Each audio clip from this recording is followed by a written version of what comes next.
Olá pessoal, me chamo Laís Macedo Alves, sou brasileira, moro no estado do Tocantins, na cidade de Paraíso do Tocantins. Sou estudante universitária da instituição UNERT, curso de Ciências Jurídicas, e juntamente com o Dr. Giliardi Benavenuti, a gente desenvolveu um trabalho de conclusão de curso. Trabalho este com foco no direito tributário. A gente desenvolveu a pesquisa com o tema de diferencial de alíquota ICMS/FAO no Brasil, uma análise da operação à luz dos princípios tributários constitucionais. A gente fez uma análise a respeito da Lei 190 de 2022 para se verificar a constitucionalidade dessa lei e a aplicação dela na exigência do diferencial de alíquotas interestaduais. Desde já eu quero agradecer o Centro Universitário, o Centro Português de Pesquisa Científica e Cultura, de Portugal. Quero agradecer por estar participando da Jornada Internacional Científica de Extensão Universitária de 2023. Qual foi a problemática que a gente utilizou para o desenvolvimento dessa pesquisa?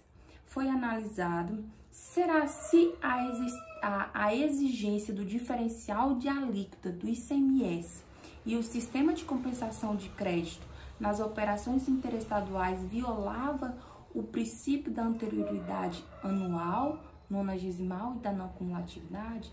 Essa era a problemática utilizada para o desenvolvimento dessa pesquisa, no qual a gente utilizou a relevância e qual a necessidade de se responder essa problemática, Os objetivos utilizados foram o objetivo geral, analisar a exigência do diferencial de alíquota e o sistema de compensação de crédito nas operações interestaduais à luz dos princípios tributários da anterioridade anual, nonagesimal e da não cumulatividade. Esse é o objetivo geral. Os objetivos específicos eram identificar a tributação do ICMS, a taxação nas operações entre os estados, compreender o ICMS e à luz dos princípios tributários da anterioridade anual, nonagesimal e da não cumulatividade, como sendo estes objetivos específicos. Qual a justificativa do desenvolvimento desse trabalho, Justifica-se o tema apresentado ante a necessidade de se analisar a constitucionalidade ou não da cobrança do ICMS, levando em consideração a relevância jurídica e relevância social do tema. Qual a relevância social do tema? Tendo em vista que os estados, que o imposto ICMS é um dos principais impostos para os estados. Estes impostos utilizados-se para desenvolvimento de políticas públicas, como a educação, a saúde, a segurança. Então, justifica-se o tema com relevância a estes temas sociais, a essas políticas públicas. A metodologia utilizada para o desenvolvimento desse trabalho foi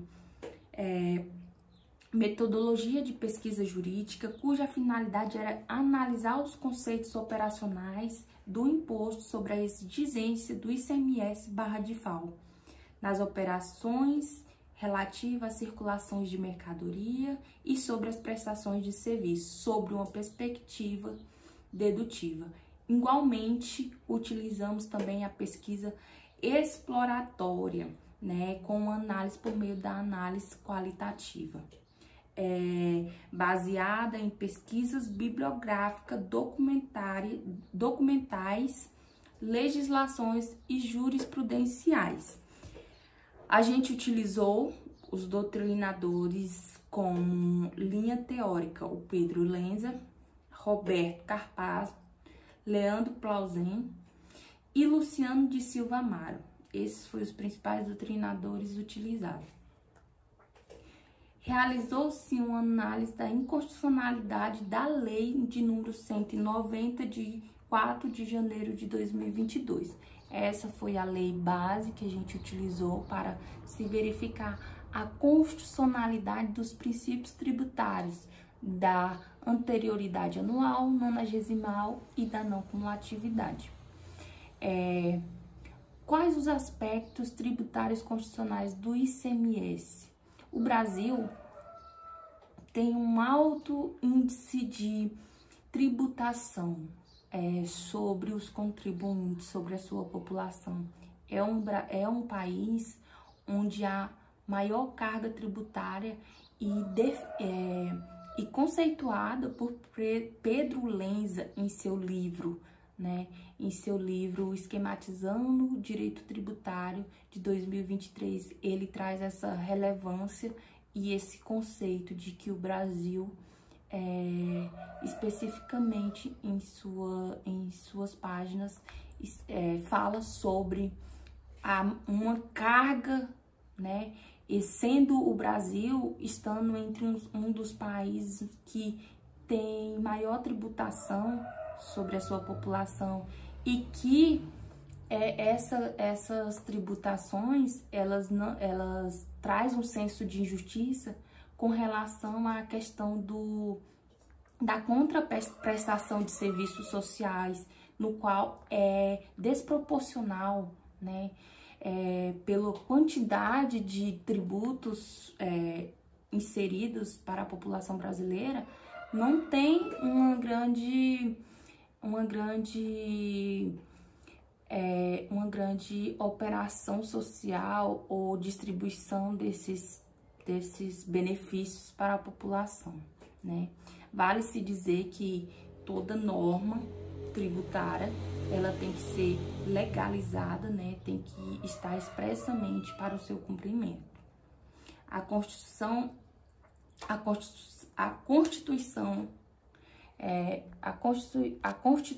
República Federativa Brasileira é a principal fonte jurídica tributária, possuindo títulos específicos para tratar da matéria, que fica entre o artigo 145 a 162, que cuida sobre o sistema tributário nacional.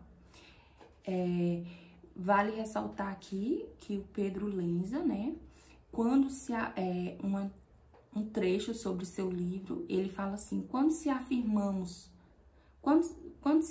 que somos, a partir do texto constitucional, um Estado de Direito, isso significa, de modo simples, que somos as normas jurídicas devidamente introduzidas de acordo com os preceitos constitucionais, podem impor deveres e obrigações às pessoas.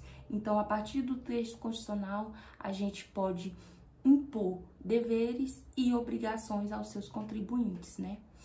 Vale ressaltar que os princípios utilizados nesse trabalho foi o princípio da anterioridade geral, previsto no artigo 150, inciso 3, linha B da Constituição, que no caso veda a União, os Estados e o Distrito Federal cobrar tributos no mesmo exercício financeiro que haja sido publicada ou instituída o aumento do tributo. O que isso significa? Dentro do prazo que a lei foi publicada ou majorada, não se pode cobrar o tributo. É vedado pela União, os Estados e o Distrito Federal.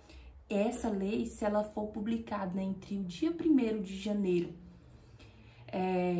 até o dia 31 de dezembro daquele ano, não se pode exigir a cobrança desse tributo, né? O artigo 150, linha B, do inciso 3, traz especificamente esse princípio tributário constitucional.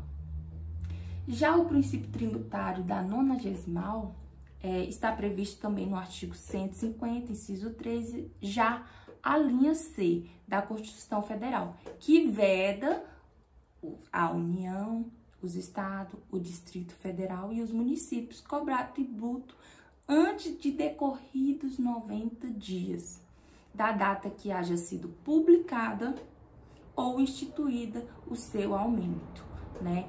Com a anterioridade anual é dentro do período da publicação do dia 1º até o dia 31, já a 90ª, ela garante um mínimo de 90 dias para se aplicar a exigência da cobrança desses tributos, devendo ser respeitada um mínimo legal, que é os 90 dias.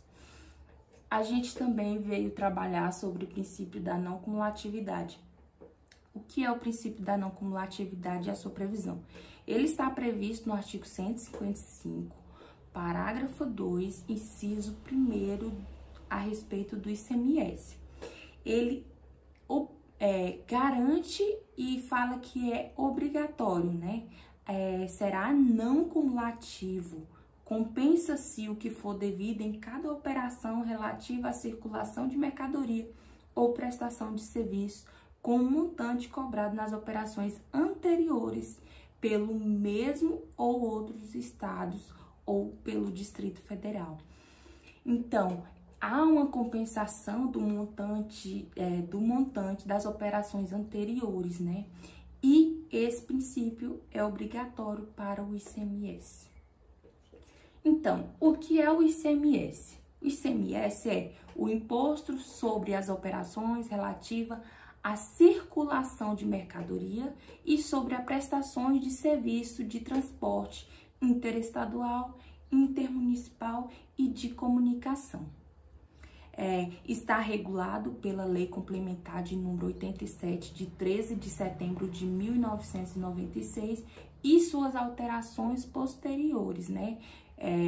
Garantida pela Constituição Brasileira, no artigo 155, inciso 2, que compete aos Estados-membros e ao Distrito Federal brasileiro para instituir sobre tal imposto, né?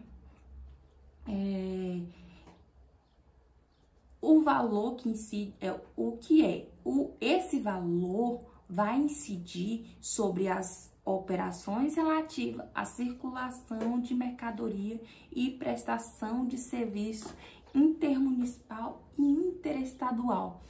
As suas hipóteses está prevista no artigo 2 da Lei Complementar de 87 de 96. Vou trazer alguns exemplos que no caso é o quê? Vamos supor que um transporte de uma mercadoria que vem de São Paulo para o estado do Tocantins.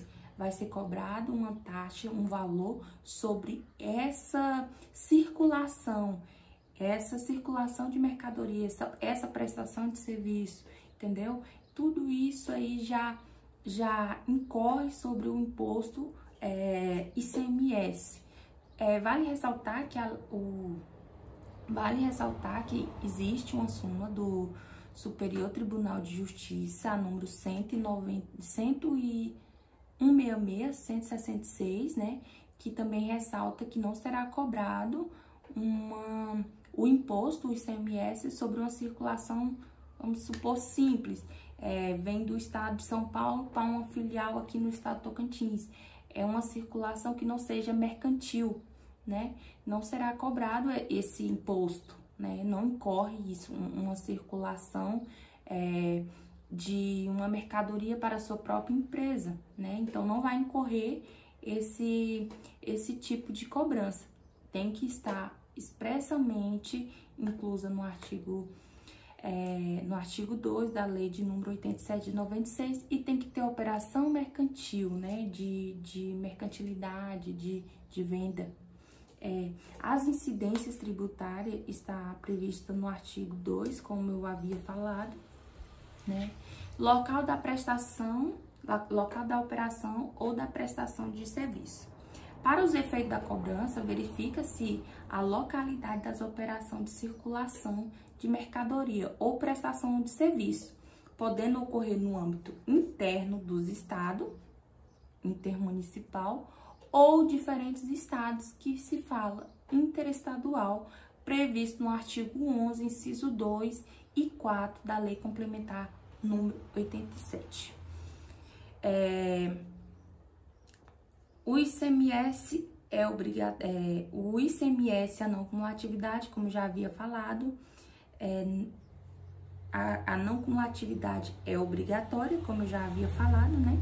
E para a cobrança das operações internas, vai estabelecer uma alíquota mínima de iniciativa de 1,3 aprovado por a maioria absoluta de seus membros, né? E resoluções com força normativa produzida pelo Senado Federal ou pelo Congresso Federal, tá bom?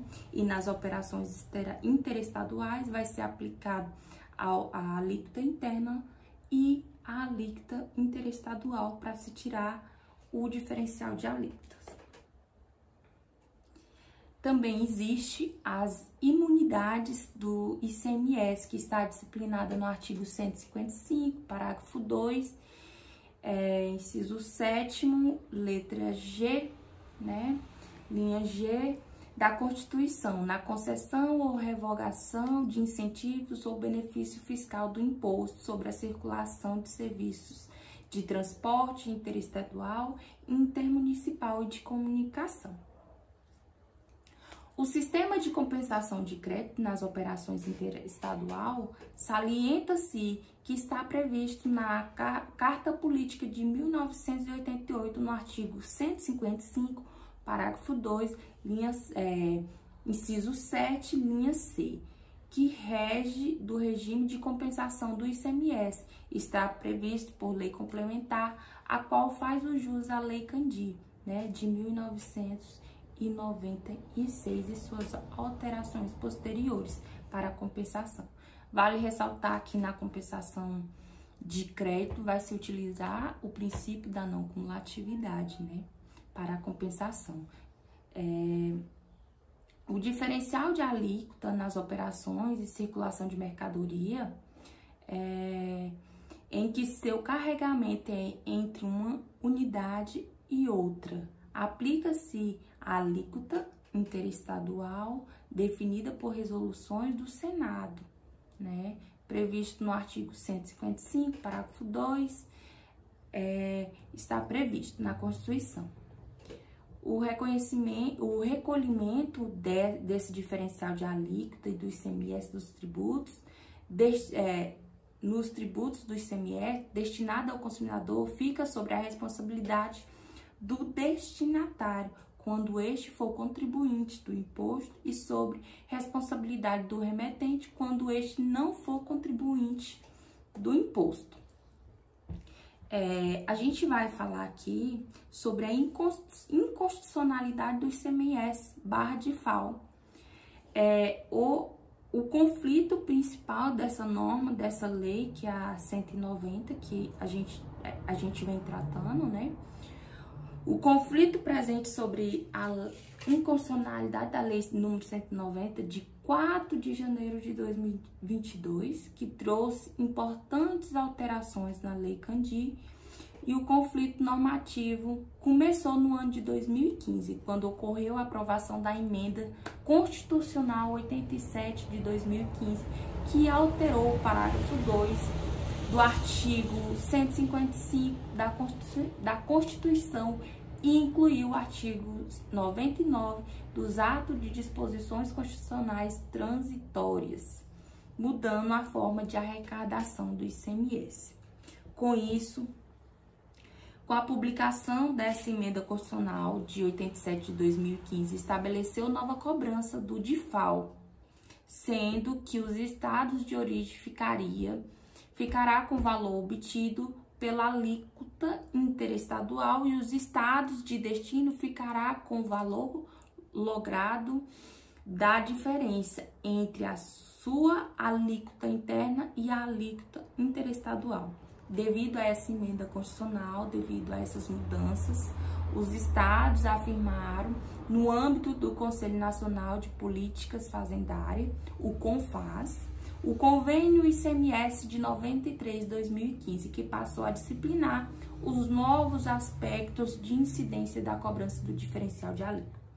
Todavia, por intermédio do julgamento da ADI, Ação de Inconstitucionalidade número 5469, e o recurso extraordinário de 12.87.019 do ano de 2021 foram noticiadas as irregularidades pelos contribuintes, declarando a inconstitucionalidade do CONFAS, né? O ato continuou. O Superior Tribunal Federal sustentou que os efeitos da cobrança do DIFAL seriam válidos até o dia 31 de dezembro de 2021 e que o Congresso Nacional editasse e aprovasse a lei complementar que regulamentasse o assunto. Então, seria válido o convênio até 31 de dezembro de 2021, né? Sabe que o Congresso editou a lei complementar, né, 190, estimados pelos estados, sido aprovada em ambas as casas nacionais no dia 20 de dezembro de 2021. Então, dia 20 de dezembro de 2021 foi aprovada em ambas as casas do Congresso Nacional a Lei 190. Porém, ela só veio ser publicada no dia 4 de janeiro de 2022. Né? Consequentemente, surgiu novos debates a respeito da validade dessa norma entre o contribuinte e o físico e os físicos estaduais, questionando a respeito da inconstitucionalidade a respeito da sua publicação, visto que deveria ser respeitados os princípios da anterioridade geral anual e da 90ª. Ocorre que após a promulgação dessa lei, né, retomaram essas novas discussões na Suprema Corte sobre a inconstitucionalidade do artigo 3 da Lei Complementar 190 de 2022, sendo alvo a aplicabilidade dos princípios constitucionais anterioridade anual, 90ª, sendo os principais questionamentos a respeito dessa lei, né? As ações indiretas de inconstitucionalidade número 7.066 do Distrito Federal, a ação direta de inconstitucionalidade 7.070 de Alagoas e a ação de inconstitucionalidade 7.078 do Ceará, alega o desrespeito aos princípios da anterioridade anual e 90ª, requerendo a declaração de inconstitucionalidade do artigo 3 da Lei Complementar de 2022, no qual ocorre uma grande discussão a respeito da inconstitucionalidade na Suprema Corte. Está em aberto, né? Está em aberto. Inclusive a relatora ministra Rosa Welby, no recurso extraordinário 14.26.271 do Ceará, publicou no dia 8 de agosto de 2023, né, que ressalta que a Secretaria de Gestão de Precedentes do Superior Tribunal Federal identificou 411 recursos semelhantes em trâmite apenas no âmbito desta presidência. Então, vale ressaltar a quantidade, 411 preceitos de semelhanças, né? Demais também existe outras abordagens a respeito dos assuntos por decisões monocráticas do ministro Alexandre de Moraes, entre outros ministros, né? Ministro Toff,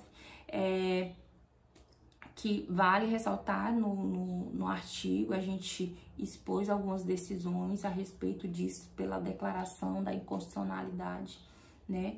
Todavia, o tema ainda está em repercussão aqui no Brasil, né? Está em aberto na Suprema Corte, com várias divergências de votos dos ministros a respeito da inconstitucionalidade desse artigo 3 da Lei Complementar 190 de 2022, na aplicação dos princípios da anterioridade anual e 90ª, inseridos no artigo 150, inciso 3, linha B e C da Constituição. Nas minhas considerações finais, a gente conclui-se que defende a tese que há necessidade de se declarar a inconstitucionalidade desse artigo 3 da Lei Complementar 190 de 2022, haja vista a violação constitucional expressa né, do artigo 150, inciso 3, linha B, que seja anterioridade anual tributária, o qual houver da exigência tributária no mesmo ano do exercício financeiro em que tenha sido criado ou aumentado. Com relação ao ano de 2022, a lei foi criada no dia 4 de janeiro, né, de 2022, e no mesmo ano houve a exigência da cobrança do diferencial de alíquota. Então, vale ressaltar que há sim uma necessidade de ser considerado a inconstitucionalidade da cobrança do diferencial de alíquota no ano de 2022. Desta forma, vale dizer que a norma deve buscar evitar a surpresa fiscal e, ao mesmo, garantir um mínimo de segurança jurídica, a fim de que haja-se a exigência do ICMS e da cobrança do diferencial de alíquota. Por fim, pode-se afirmar, assim, que houve violação de segurança jurídica dos contribuintes ao se cobrar o diferencial de alíquota em 2022. Vale ressaltar que houve o julgamento da ADI, da Ação Direta de Inconstitucionalidade, número 5.469, e o recurso ordinário 1.201.128719, para melhor se dizer, reclamando a atualização do tema com oportunidade com a conclusão das ADIs já citada anteriormente.